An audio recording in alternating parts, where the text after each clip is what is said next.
Good morning. இன்றைக்கி topic thermal engineering and IC engines practical இருந்து experiment number 5 performance test on IC engines, அதாவது load test அப்படின்னு சொல்லலாம். இந்த லோடு டெஸ்ட் இந்த லேபில் எதுக்காக பண்ணுறோம் அப்படின்னா, ஒரு இன்டர்னல் கம்பஷன் இன்ஜின் இருக்குது. ஸோ அதனுடைய பர்ஃபார்மன்ஸ், அதாவது அதனுடைய திறன் எந்த அளவுக்கு இருக்கும் அப்படின்றத பார்க்க போகிறோம். இந்த பர்ஃபார்மன்ஸ் டெஸ்ட்டு பொறுத்த வரைக்கும் இதில் என்னென்ன நம்ம பார்க்கலாம் அப்படின்னா, அதாவது பாராமீட்டர்ஸ் அப்படின்னு பார்க்கும்போது indicate power, break power, friction power, specific fuel consumption, total fuel consumption. அதே மாதிரி எஃபிஷியன்சி ரேஞ்சில் பார்க்கும்போது indicated thermal efficiency, brake thermal efficiency and mechanical thermal efficiency. Indicate power அப்படின்னு பார்க்கும்போது இன்ஜினோட சிலிண்டரில் கிடைக்கக்கூடிய பவர் தான் இண்டிகேட் பவர் அப்படின்னு சொல்லுவோம். அதாவது என்னென்னா, இந்த சிலிண்டர் ஹெட்டு இதில் இருந்துட்டு நம்ம மெஷர் பண்ணுற மாதிரி இருக்கும். அது எப்படின்ட்டு டீட்டெயிலாக பார்க்கலாம் பின்னாடி. செகண்ட் ஒன் பார்க்கும்போது பிரேக் பவர் அப்படின்னு பார்க்கும்போது என்னென்னா, இன்ஜின் கிராங்க் ஷாஃப்டில் கிடைக்கக்கூடிய பவர் தான் இந்த பிரேக் பவர். ஃபிக்ஷனல் பவர்னால் ஒன்றும் இல்லை, இந்த இண்டிகேட் பவருக்கும் பிரேக் பவருக்கும் உள்ள டிஃப்ரென்ஸ் தான் இந்த ஃப்ரிக்ஷனல் பவர் அப்படின்னு சொல்லுவோம். அதுக்கடுத்தது ஸ்பெசிஃபிக் ஃபியூல் கன்சப்ஷன், அதாவது ஸ்பெசிஃபிக்காக ஒரு சிலிண்டர் இருக்குது, அப்படி இல்லைன்னா இன்ஜின்ஸ் இருக்குது, இவ்வளோ மணி நேரத்துக்கு நமக்கு ஃபியூல் எவ்வளோ ஆகும், அதாவது எரிபொருளின் அளவு, அதை அப்படி சொல்கிறது தான் ஸ்பெசிஃபிக் ஃபியூல் கன்சப்ஷன். அதுக்கடுத்தது கடைசியாக பார்க்கக்கூடியது டோட்டல் ஃபியூல் கன்சப்ஷன், அதாவது எரிபொருளின் மொத்த அளவு அப்படின்னு சொல்லுவோம். ஸோ இதுதான் experiment. Performance test on diesel engine அப்படின்னு பார்க்கும்போது நம்ம ஜென்ரலாக பார்க்கக்கூடியது என்னென்னா, முக்கியமாக இன்ஜெக்டர் இருக்கும், அதுதான் வந்து டீசல் இன்ஜின் அப்படின்னு சொல்லி நம்ம பார்ப்போம். பெட்ரோல் இன்ஜின் அப்படின்னு பார்க்கும்போது கண்டிப்பாக ஸ்பார்க் ப்ளக் இருக்கும். ஸோ இந்த டிஃப்ரென்ஸ் வச்சு நம்ம லேபில் எக்ஸ்பெரிமெண்ட் ஸ்டார்ட் பண்ணலாம். இதோட எய்ம் அப்படின்னு பார்க்கும்போது to conduct the performance test on given diesel engine and draw the performance curve. அதாவது கொடுத்துருக்க இன்ஜினில் லோட் டெஸ்ட் நோட் பண்ணணும். இதோட அப்பரேட்டஸ் பார்க்கும்போது diesel engine with loading arrangement, அதாவது உங்களுக்கு இமேஜ் வியூ ஆகிருக்குன்னு நினைக்கிறேன். டீசல் இன்ஜினு வித்து லோடு அரேஞ்ச்மெண்ட்னா பின்னாடி ரியரில் பார்க்கும்போது நமக்கு ஒரு பிரேக் ட்ரம்மு வித்து ரோப்போடு இருக்கும். ஸோ அதுதான் இந்த டீசல் இன்ஜின் அரேஞ்ச்மெண்ட். நெக்ஸ்ட் ஒன்று டேக்கோமீட்டர். இது எதுக்காக பயன்படுத்துகிறோம் அப்படின்னா, இன்ஜினுடைய சுழற்சி வேகம் எவ்வளோ இருக்குது, அதாவது ஃப்ளைவீல் ரொட்டேஷன் பர் மினிட்டுக்கு எவ்வளோ ரொட்டேஷன் ஆகும் அப்படின்னு கணக்கிடப்படுறதுக்கு இந்த டேக்கோமீட்டரை யூஸ் பண்ணுவோம். அதாவது இது பார்த்திங்கன்னா ஆர்பிஎம்மில் நம்ம நோட் பண்ணுவோம். ஆர்பிஎம்னா ரெவல்யூஷன் பர் மினிட். அதே மாதிரி ஸ்டாப் வாட்ச்னால் நமக்கு பர்டிகுலர் டைமுக்கு ஃபியூலு கன்சப்ஷன் எவ்வளோ ஆகும் அப்படின்னு சொல்லி நோட் பண்ணுறதுக்கு இந்த ஸ்டாப் வாட்ச் யூஸ் பண்ணுவோம். அதே மாதிரி மெஷரிங் டேப். மோஸ்ட்லி இந்த டேப் வந்துட்டு எதுக்குன்னா, அந்த பிரேக் ட்ரம்மோட வேல்யூ, அதாவது ரேடியஸ் எவ்வளோ இருக்குது, இல்லைன்னா டயாமீட்டர் எவ்வளோ இருக்குது அப்படின்னு சொல்லி மெஷர் பண்ணுறதுக்கு இந்த டேப் யூஸ் பண்ணுவோம். ஸோ இந்த பர்ஃபார்மன்ஸ் டெஸ்ட் பார்க்குறதுக்கு முன்னாடி இதோட ப்ரொசீஜர் என்ன அப்படின்னா, ஃபஸ்ட்டு இன்ஜினை ஸ்டார்ட் பண்ணுறதுக்கு முன்னாடி வாட்டர் சர்க்குலேஷன் இருக்கான்னு செக் பண்ணணும். அதாவது கூலிங் பர்பஸ்க்காக கூலிங் வாட்டரை சர்க்குலேஷன் இன்ஜினுக்குள்ளார இருக்குதா அப்படின்னு சொல்லி செக் பண்ணணும். அதாவது வாட்டர் சாக்கெட்டில் நமக்கு ஃப்ரண்ட் சைட்லேருந்து பார்க்கும்போது ஒரு இன்லெட் ஒன்று இருக்கும், அதே மாதிரி அவுட்லெட் ஒன்று இருக்கும். இன்லெட்டும் அவுட்லெட்டும் ப்ராப்பராக ஒர்க் ஆகுதான்னு செக் பண்ணிக்கணும். அதுக்கப்புறம் ஃபியூல் லெவல் எவ்வளோ இருக்குது அப்படின்னு சொல்லிட்டு டேங்க்கில் ஃபியூல் லெவலை செக் பண்ணிக்கணும். நெக்ஸ்ட் ஒன்று, அந்த ஃபியூல் லெவலை நோட் பண்ணும்போது அதுக்கு பக்கத்தில் நமக்கு டியூப் வச்சுருந்துருப்பாங்க, அதாவது மெஷரிங் டியூப் மாதிரி. அந்த டியூப் வந்துட்டு நம்ம கரெக்டாக செக் பண்ணணும். அதில் இன்லெட்டு இன்லெட் அவுட்லெட் ரெண்டுமே இருக்கும். இன்லெட் அவுட்லெட்டும் கரெக்டாக ஃப்ளோ ஆகுதா அப்படின்னு ஓப்பன் பண்ணி செக் பண்ணிக்கலாம். நெக்ஸ்ட் ஒன்று, இன்ஜினை ஸ்டார்ட் பண்ணுறதுக்கு முன்னாடி அந்த இடத்துல வந்துட்டு திங்ஸ் எதுவுமே இருக்கக்கூடாது. முக்கியமாக நமக்கு டேக்கோமீட்டரும் ஸ்டாப் வாட்சும் கையில் இருக்கணும். இன்ஜினை ஸ்டார்ட் பண்ணும்போது கண்டிப்பாக என்னென்னா நம்ம லெக்கு கரெக்டாக வச்சுக்கணும். காலை கரெக்டாக வச்சுட்டு இன்ஜினை ஸ்டார்ட் பண்ணணும். இன்ஜினை ஸ்டார்ட் ஆகும்போது நமக்கு பிரேக் ட்ரம்மில் எந்த வித லோடுமே இருக்கக்கூடாது. ஃபஸ்ட்டு வந்துட்டு ஃப்ரீ லோடாக தான் இருக்கணும். அதுக்கப்புறம் என்னென்னா நம்ம இன்ஜினை ஸ்டார்ட் பண்ண உடனே இன்ஜினை ஸ்டார்ட் பண்ணதும் அந்த டியூப் இருக்கும் வித் ஸ்கேல் அரேஞ்ச்மெண்ட்டோட. அதில் வந்துட்டு 10cc எவ்வளோ செகண்ட் ஆகுது, எவ்வளோ டைம் ஆகுது அப்படின்னு சொல்லி மெஷர் பண்ணணும். அது மெஷர் பண்ணதுக்கு அடுத்தது டேக்கோமீட்டர் எடுக்கணும். டேக்கோமீட்டர் எடுத்துகிட்டு இன்ஜின் கிராங்க் ஷாஃப்டில் அதோட ஸ்பீட் ரேஞ்ச் எவ்வளோ இருக்கும் அப்படின்னு சொல்லி மெஷர் பண்ணணும். ஃபஸ்ட்டு 0 லோட் கொடுக்கும்போது நமக்கு நோட் பண்ணக்கூடியது முதல் வேலையாக லோடு, அதாவது எவ்வளோ லோடு அப்ளை பண்ணுறோம். செகண்ட் ஒன்று டைம் நோட் பண்ணணும். டைம் நோட் பண்ணி முடிச்சுட்டு அடுத்தது டேக்கோமீட்டர் எடுத்துகிட்டு ஸ்பீடு நோட் பண்ணணும்.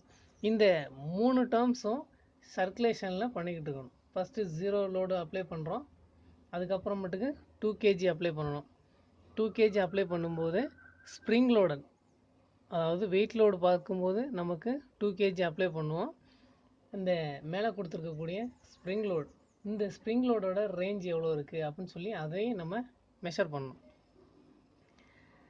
அதுக்கப்புறம் டைம் டேக்கன் நோட் பண்ணுறோம். அதாவது 10cc டைம் டேக்கன் நோட் பண்ணணும். நோட் பண்ணி முடிச்சுட்டு டேக்கோமீட்டர் எடுத்துகிட்டு மறுபடியும் கிராங்க் ஷாஃப்ட்டில் ஸ்பீடோட அளவு எவ்வளோ இருக்குதுன்னு சொல்லி அதை மெஷர் பண்ணணும் ஆர்பிஎம்மில்.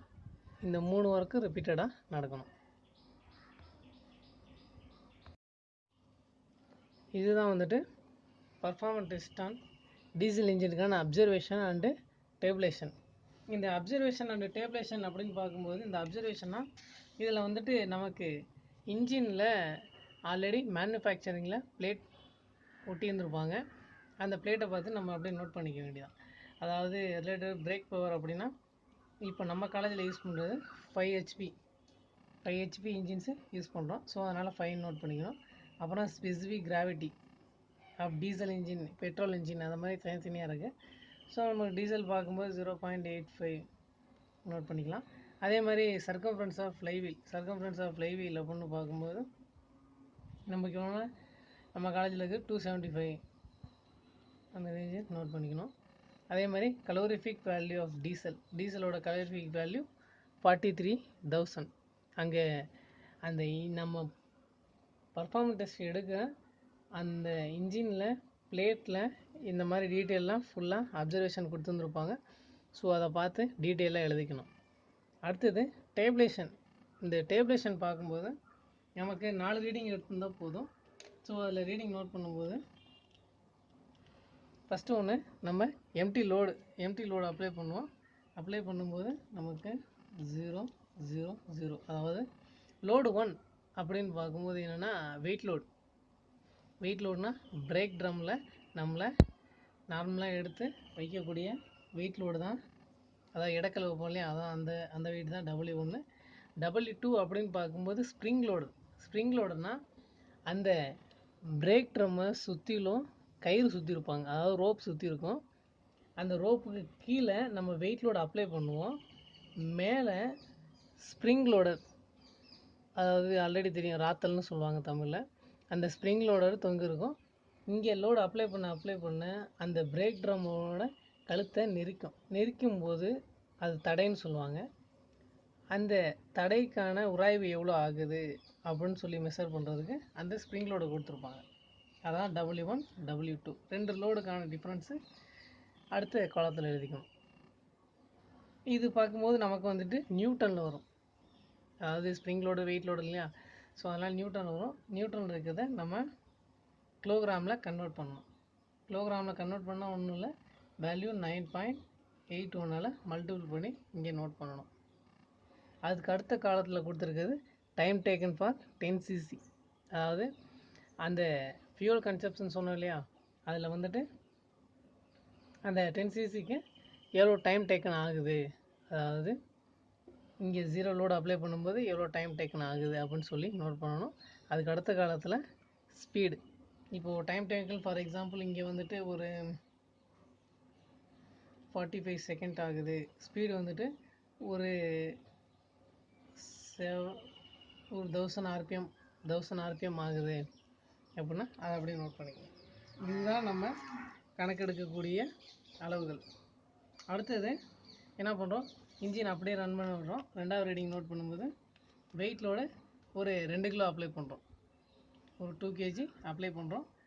அது வந்துட்டு 2 kg நோட் பண்ணிக்கங்க. அதே மாதிரி ஸ்ப்ரிங் லோடர், இப்போது அந்த ஸ்ப்ரிங் லோடர் பிரேக் ட்ரம்முக்கும் வெயிட் லோடருக்கும் நோட் பண்ணக்கூடியது, அந்த ஸ்ப்ரிங் லோடர்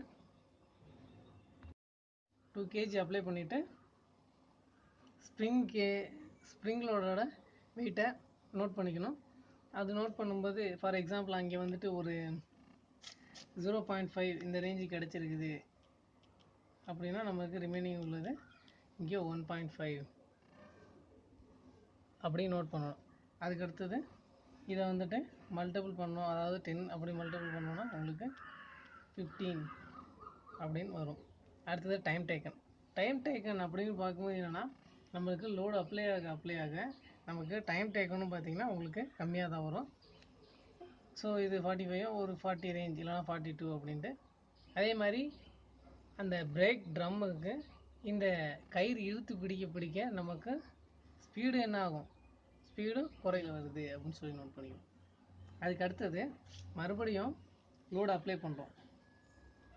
இங்கே லோடு அப்ளை பண்ணும்போது வெயிட் லோடர் அப்படின்னு பார்க்கும்போது நமக்கு எடக்கல், அதாவது அந்த கேஜ் வந்து தனித்தனியாக தான் வச்சுருப்பாங்க, அதாவது 2, 4 அப்படின்னு சொல்லி கொடுத்துருப்பாங்க. அதாவது 4 kg உள்ள கல் எடுத்து அப்ளை பண்ணணும். இதில் என்னென்னா சில மிஸ்டேக் பண்ணுவாங்க, அதாவது 2 kg ஆல்ரெடி அப்ளை பண்ணியிருப்பாங்க, ஸோ அது மேலே தூக்கி அந்த 4 kg வைக்க பார்ப்பாங்க. ஆனால் அப்படிலாம் வைக்கக்கூடாது. அந்த இது ஏற்கனவே இருக்கக்கூடிய லோடை ரிமூவ் பண்ணிவிட்டு அதுக்கப்புறம் தான் நம்ம அடுத்த லோடை அப்ளை பண்ணணும். அடுத்த லோடு பார்க்கும்போது ஒரு 4 kg அப்படின்னு நோட் பண்ணுறோம் அப்படின்னா, இப்போது நம்ம அந்த ஸ்ப்ரிங் லோடர் அப்படின்னு பார்க்கும்போது அதில் வந்துட்டு டிஃப்ரென்ஸ் காட்டுது, ஒரு 1 அப்படின்னு காட்டுதுன்னா அதுக்கு சேம் டிஃப்ரென்ஸு 3. ஸோ இங்கே 30 அப்படின்னு சொல்லி வரும். நமக்கு டைம் டேக்கன் அப்படின்னு பார்க்கும்போது இன்னமும் பார்த்திங்கன்னா கம்மியாகும், 37 அந்த ரேஞ்சு. அதே மாதிரி ஸ்பீடோட வேல்யூ நோட் பண்ணிக்கோங்க. இந்த மாதிரி ஒரு அளவாக நம்ம 3 டேர்ம்ஸ் மட்டும்தான் லோடு டெஸ்ட்டில் நோட் பண்ண போகிறோம். ஃபஸ்ட்டு லோடு அப்ளை பண்ணுற லோடு, அதுக்கப்புறமேட்டுக்கு ஃபியூல் கன்சப்ஷனு, அது டைம் டேக்கனு, அதுக்கப்புறம் ஸ்பீடு, அதாவது இன்ஜினோட ஸ்பீடு, அது ஆர்பிஎம்மில் நோட் பண்ணுவோம். ஸோ இப்போது இந்த லோட் டெஸ்ட்டு டீசல் இன்ஜினோட கால்குலேஷன் பார்க்கலாம். அதில் ஃபஸ்ட்டு ஒன்று பார்க்கும்போது DFC, total fuel consumption. Total fuel consumption அப்படின்னு பார்க்கும்போது பர் மினிட் பர் ஹவருக்கு எவ்வளோ ஃபியூல் கன்சப்ஷன் ஆகுது, எரிபொருள் தேவை ஏற்படுது அப்படின்னு சொல்லி பார்க்கணும். ஸோ இதோட வேல்யூ அப்படின்னு பார்க்கும்போது இந்த 10/T இன்ட்டு S/1000 இன்ட்டு 3000, இதுதான் இந்த டிஎஃப்சியோட ஃபார்முலா. இதில் பார்க்கும்போது டீன்றது அந்த டைம் டேக்கன், அதாவது நம்ம டேபிளேஷன் நோட் பண்ணியிருக்கோம் இல்லையா, 45, 40 அந்த ரேஞ்சில் அந்த டைம் டேக்கனு. எஸ்ன்றது அதோட ஸ்பெசிஃபிக், அதாவது டென்சிட்டி சொல்லியிருந்துருப்போம், அது பார்த்திங்கன்னா கான்ஸ்டன்டான வேல்யூ 0.83 இந்த வேல்யூ நோட் பண்ணியிருந்துருப்போம். ஸோ கால்குலேட் பண்ணும்போது டிஎஃப்சி 0.064 kg/h அப்படின்னு சொல்லி அதில் வரும். இதுக்கப்புறம் என்னென்னா break power. So break power calculate பண்ணும்போது பிரேக் பவருக்கு 2πNT/60 × 1000, அதாவது 2 × 5யோட வேல்யூ 3.14 தெரியும். என்னன்றது ஸ்பீடு, ஒரு 1200 இந்த ரேஞ்சில் வச்சுக்கலாம், இல்லை டேபிளேஷன் அந்த வேல்யூ வச்சுக்கோங்க. 1100 இன்ட்டு டீன்றது இந்த டார்க்கு. ஸோ டார்க் அப்படின்னு பார்க்கும்போது வெயிட்டு, டார்க்கு ஃபார்ம்னா torque T W × RE. So டபிள்யூன்றது இது வெயிட் லோடு. நமக்கு வெயிட் லோடு ஃபஸ்ட்டு பார்க்கும்போது 0ன்னு கிடச்சிருக்கும் டேபிளேஷனில். நம்ம செகண்ட் ரீடிங் வேணால் எடுத்து போட்டுக்கலாம், இல்லை ஃபஸ்ட் ரீடிங் வேணாலும் 0ன்னு வச்சுக்கோங்க. 0ன்னு வைக்கும்போது உங்களுக்கு இந்த டார்க்கோட வேல்யூ ஃபுல்லாக 0 ஆயிரும். அடுத்தடுத்து வேல்யூ வரும்போது நமக்கு இந்த டபிள்யூக்கு வேல்யூ வரும். அதாவது 1.5, 3, அதே மாதிரி 3.54 அந்த ரேஞ்சில் வரும். அதே மாதிரி RE அப்படின்னு பார்க்கும்போது radius of brake drum 0.165 metre அப்படின்னு சொல்லி வரும். ஸோ அந்த வேல்யூ நோட் பண்ணிக்கங்க, 0.165 அப்படின்ட்டு. நம்ம லேபில் உள்ளது கான்ஸ்டன்ட்டு. ஸோ இதுலேருந்து நம்ம அப்ளை பண்ணோம் அப்படின்னா டிவைட் பை 60 × 1000 வந்துட்டு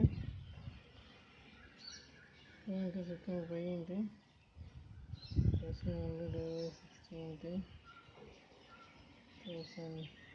அதாவது பிரேக் பவரோட வேல்யூ 0.115 கிலோவாட். இது வந்துட்டு அப்ராக்சிமேட் வேல்யூ தான் போட்டிருக்கு. நமக்கு லேபில் ரீடிங் எடுக்கும்போது என்ன வேல்யூவோ அதுக்கு வந்து கரெக்டாக வரும். இது வந்துட்டு வெறும் அப்ராக்சிமேஷன் வேல்யூ தான், சும்மா டேபிளேஷனுக்காக போட்டிருக்கு, கால்குலேஷனுக்காக. அதுக்கடுத்தது தேர்டு ஒன்று இண்டிகேட் பவர். இண்டிகேட் பவருக்கு ஃபார்முலா IP = FB × BP.